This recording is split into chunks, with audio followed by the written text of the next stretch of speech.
One of my mother's favorite things to say to me, and I was around the age of 9, and this went on until we were no contact, really, was that there was something wrong with me, like mentally something wrong with me. And her favorite line was that I was sick in the head and that I needed to go to a mental asylum and that I needed to go to a shrink. So she would paint going and receiving help from a therapist or a psychologist as being something bad, a shrink, like they were going to shrink my brain. I mean, I'm 9 years old, so these are the impressions that I'm getting from these statements.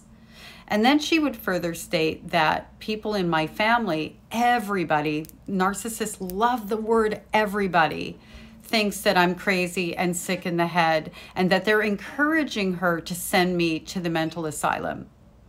She would particularly do this if she saw or felt that I was speaking to a family member, or if anybody was digging in to try to find out what was going on within our household.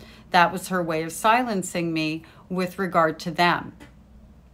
Looking back at that, I also realize now that she did bring me twice to therapy when I was 17 years old. The first time she spent 15 minutes assassinating my character and silencing me so that when she left the room, for sure I wasn't going to speak to the therapist.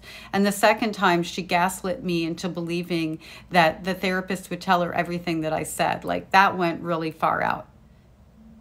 That whole thing of you're sick in the head, you belong in a mental health facility, mental asylum, that I'm going to send you to a shrink, was to make sure that I never sought psychiatric help for the mental health issues she created.